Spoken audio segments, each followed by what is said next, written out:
कालू कौवे की माँ अपने आलसीपन की वजह से पूरे जंगल में मशहूर थी। वो सारा दिन अपने घोंसले में लेटी रहती। कालू कौवा सारा दिन खेतों से काम करके जब घर लौटता तो घर आकर घर के सारे काम खुद करता। कालू बेटा, मुझे भी नदी से थोड़ा पानी पीने के लिए ला दो।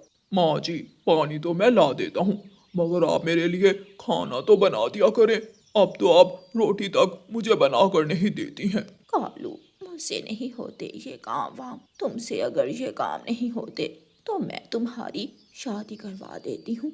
बहू घर में आएगी तो मुझे भी थोड़ा आराम मिलेगा। अभी भी तो आप आराम में ही हैं।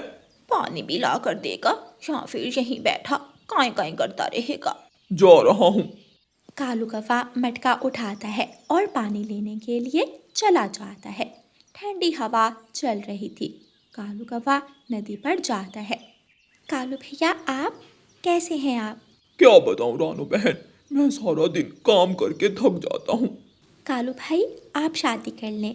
आपकी पत्नी आ जाएगी तो आपको थोड़ा आराम और तवज्जो मिलेगी। हाँ रानू बहन, कह तो तुम ठीक रही हो, मगर शादी के लिए भी कोई कवि तो मिले।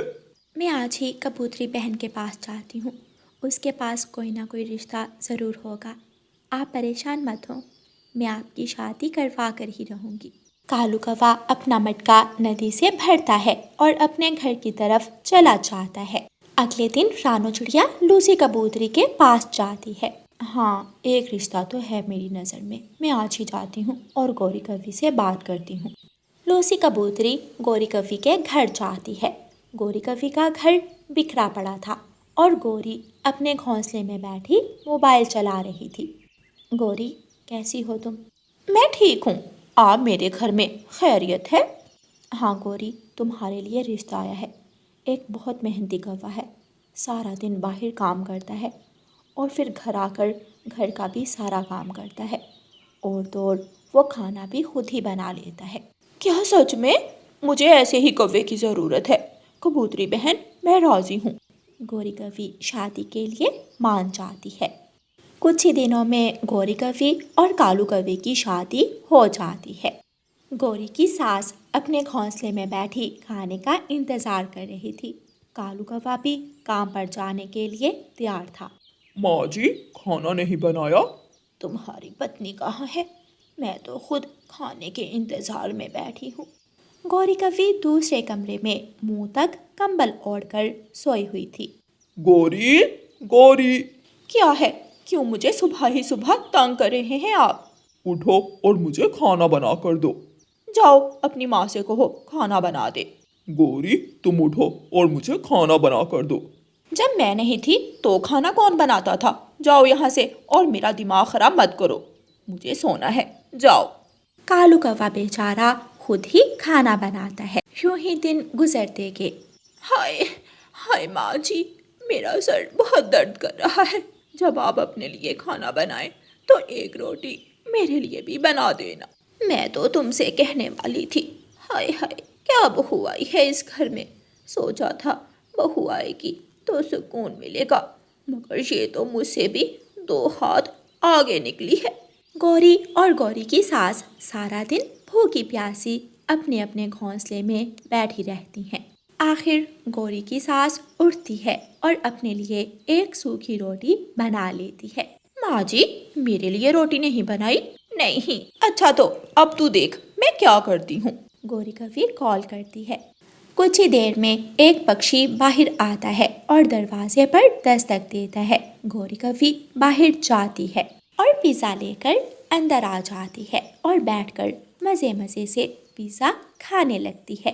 ये क्या खा रही है तू? क्या है ये? माँ जी, इधर मत देखें, आप अपनी सूखी रोटी खाएं। गौरी कवि जल्दी जल्दी से सारा पिज़्ज़ा खा जाती है। शाम हो जाती है। कालू कौवा थका हारा घर आता है। सारा घर बिखरा पड़ा था, जगह जगह जाले लग रहे थे। क्या कुछ खाने को मिलेगा? गौरी और गौरी की सास दोनों खामोश रहती हैं। कालू कौवा थक हार कर रानो चिड़िया के पास जाता है और अपना मसला उसे बताता है। कालू भाई, ये तो बहुत बुरी बात है। माँ जी और गौरी बहन को इतना आलसीपन नहीं दिखाना चाहिए। आप परेशान मत हो, मेरे पास एक प्लान है। रानू चिड़िया कालू कौवे के कान में एक बात बताती है। अगले दिन रानू चिड़िया गौरी कौवी के घर जाती है। गौरी बहन, माँ जी, आपको पता चला आजकल जंगल में एक बड़ी अजीब बीमारी फैल गई है। सुना है जो पक्षी सारा दिन फारिग बैठे रहते हैं वो जल्द मर जाते हैं, और आजकल तो कुछ पक्षी पत्थर के बनते जा रहे हैं। क्या क्या तुम सच कह रही हो? हाँ, साथ वाले जंगल में 2 उल्लू पत्थर के बन गए हैं। कालू कौवा भी आ जाता है। रानो, तुम ठीक कह रही हो। हमारे जंगल में भी बुरा कौवा पत्थर का बन गया है। जैसे ही रानू चिड़िया वहाँ से जाती है, गौरी और माँ जी घर की सफाई करने लगती हैं। वो जल्दी जल्दी सारा घर एकदम चमका देती हैं और जल्दी से खाना भी बना लेती हैं। खाने की खुशबू रानू चिड़िया के घर तक जा रही थी। रात हो जाती है। गौरी बेटी, आज अपना वजूद हल्का हल्का सा महसूस हो रहा है। हाँ माँ जी, मुझे भी अपना आप हल्का महसूस हो रहा है।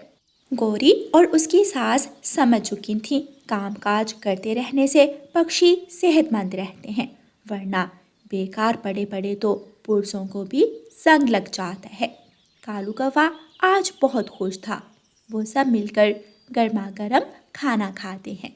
प्यारे दोस्तों, इस कहानी को लाइक, अपने दोस्तों के साथ शेयर और चैनल को सब्सक्राइब करना बिल्कुल मत भूलना। आपका धन्यवाद। रानू चिड़िया की ऐसी कहानियाँ सुनने के लिए YouTube सर्च बार में रानू चिड़िया की कहानी लिखें या फिर ये बटन दबाकर बोल कर कहें रानू चिड़िया की कहानी। रानू चिड़िया और मानू चिड़िया अपने बच्चों के साथ पहाड़ों वाले जंगल में रहा करते थे। बारिशों का मौसम था। बरसात के बाद सर्दियाँ आने वाली थी। मानो जी, बच्चे अभी तक स्कूल से नहीं आए, बारिश होने वाली है, जरा देखें तो बाहर जाकर। स्कूल से छुट्टी तो हो गई है, आप चिंता ना करें, बच्चे अभी आते ही होंगे। लो, आगे बच्चे। गुड़िया, सोनो और मोनो पहले घर आती हैं। आ गई मेरी बेटियां, जल्दी से मुंह हाथ धो लो, मैं खाना लगाती हूँ, तब तक कुकू भाई भी आ जाएगा। कुकू सबसे बड़ा था। वो साथ वाले जंगल में पढ़ने के लिए जाया करता था। कुछ देर बाद बारिश शुरू हो जाती है। मेरा बच्चा अभी तक नहीं आया, बारिश भी शुरू हो गई है। थोड़ी देर बाद कुकू भीगता हुआ घर आता है। उसका बैग भी भीग चुका था। गुड़िया बेटी, जल्दी से भाई को तौलिया ला कर दो। अगले दिन रानू चिड़िया बच्चों के लिए नाश्ता बनाने लगती है, मगर घर में तो राशन ही नहीं था। अब मैं क्या करूं? मेरे बच्चे क्या खाकर स्कूल जाएंगे? रानू चिड़िया अभी ये सोच ही रही थी कि मानो चिड़ा भुट्टे के कुछ दाने लेकर आता है। रानू चिड़िया भुट्टे के दानों को देगची में डालकर भूनने लगती है। गौरी कौवी वहाँ आती है। अरे रानू, सुबह सुबह ही दाने भून रही हो? हाँ, वो बच्चे जिद कर रहे थे, कह रहे थे कि स्कूल लेकर जाएंगे दाने। अच्छा, रात क्या बनाया था खाने में? वो अच्छा, रहने दो, जैसे सोच सोच कर बोल रही हो, तुम तो घंटा लगा दोगी एक जुमला बोलने में। गौरी वहाँ से चली जाती है।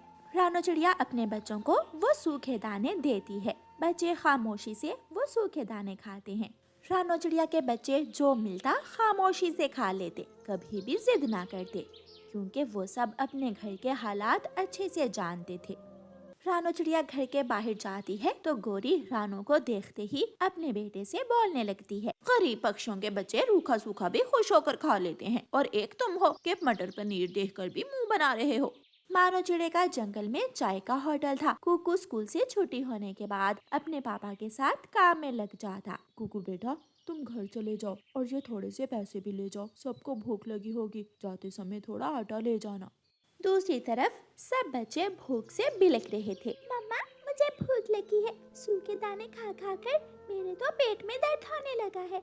हाँ मम्मा, दाने खाने के बाद हमने स्कूल से बहुत सारा पानी पिया था ताकि हमें दोबारा जल्दी भूख ना लगे, मगर ये पेट है कि गुड़ू गुड़ू ही किया जा रहा है।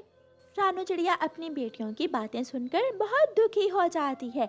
उसकी आंखों में आंसू आ जाते हैं। रानू चिड़िया दूसरी तरफ मुंह करके अपने आंसू छुपाने की कोशिश करती है। गुड़िया बेटी, अपनी बहनों को लेकर थोड़ी देर गौरी आंटी के घर चली जाओ, तुम सब कुछ देर खेलाओ, तब तक मैं आप सबके लिए खाने का इंतजाम करती हूँ। गुड़िया अपनी छोटी बहनों को लेकर गौरी के घर जाती है। जग्गू बैठा टीवी देख रहा था। वह सब बहनें भी वहाँ बैठकर टीवी देखने लगती हैं। रानू चिड़िया मिठू तोते की दुकान पर जाती है। मिठू भाई कुछ राशन उधार दे दो, मैं जल्दी ही सारा उधार चुका दूंगी, मेरे बच्चे भूखे हैं। जाओ जाओ यहाँ से, पहला उधार चुकाया नहीं है और चल पड़ी और उधार मांगने। जाओ, ना अपना समय बर्बाद करो ना मेरा। गौरी कभी जग्गू को अपने पास बुलाती है। टीवी बंद कर दो ताकि ये अपने घर जाएं। जब चले जाएं तो फिर चला लेना। मैं नहीं बंद करूंगा, मुझे रानू चिड़िया वाले कार्टून देखने हैं। बस थोड़ी ही कहानी बाकी है, फिर कर दूंगा बंद। जग्गू दोबारा जाकर कार्टून देखने लगता है। गौरी गुस्से में आकर टीवी की तार ही निकाल देती है। चलो उठो यहाँ से, कितना गंद डाल रखा है, मैंने सफाई करनी है। जाओ गुड़िया, तुम्हारी माँ भी तुम्हारी राह देख रही होगी। ऐसे कहकर गौरी उनको घर से बाहर निकाल देती है।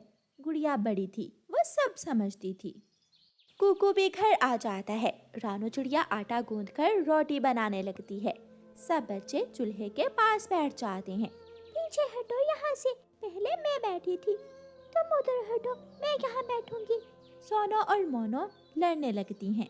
तुम सब चले जाओ उठकर यहाँ से, जब रोटी बनेगी तो दे दूंगी तुम सबको। मैंने आके सामने बैठना है, मुझे ठंडी लग रही है मम्मा। अगर बैठना है तो आराम से बैठो। मोनो तुम उधर हो जाओ, इतना थोड़ा सा आटा है, अब क्या करूँ मैं।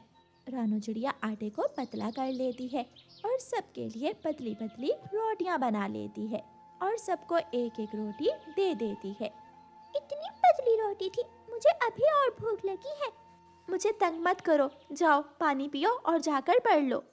सब बच्चे रोटी खाकर पढ़ने लगते हैं।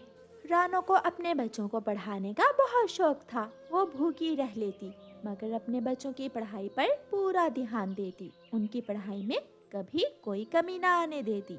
समय गुजरता गया मगर हालात बदलने का नाम ही नहीं ले रहे थे।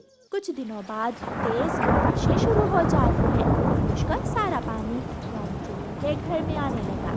सब बच्चे बर्तन पकड़कर कोई इधर तो कोई उधर खड़ा हो गया। इन्होंने घर की हालत बहुत ही ज्यादा खराब हो गई है, हमें यहाँ से निकलना होगा। जैसे ही वो सब घर से बाहर निकलते हैं तो उनका घर नीचे गिर जाता है। वो सारा परिवार एक पेड़ के नीचे बैठ जाता है। ठंडी का मौसम है, हमें जल्दी अपने लिए घर बनाना होगा। मगर हमारे पास इतने पैसे कहाँ हैं कि लकड़ी खरीद सके। हम मिट्टी का घर बना लेंगे। हाँ, ऐसे ठीक रहेगा। हम सभी आपकी मदद करेंगे। हम चाहिए काम करेंगे, इस तरह काम जल्दी हो जाएगा और हम ठंड से भी बच जाएंगे। ठीक है कुकू बेटा, आप अपनी बहनों के साथ मिलकर मिट्टी इकट्ठी करो, मैं और तुम्हारे पापा मिलकर घर बनाएंगे। वो सब ऐसा ही करते हैं और कुछ ही दिनों में घर बनकर तैयार हो जाता है और वो सब खुशी खुशी अपने घर जाते हैं। प्यारे दोस्तों, इस कहानी का अगला भाग देखने के लिए कल तक इंतजार करें और आपको ये वाला भाग कैसा लगा है हमें कमेंट करके जरूर। और प्यारे दोस्तों, इस कहानी को लाइक, अपने दोस्तों के साथ शेयर और चैनल को सब्सक्राइब करना बिल्कुल मत भूलना। आपका धन्यवाद।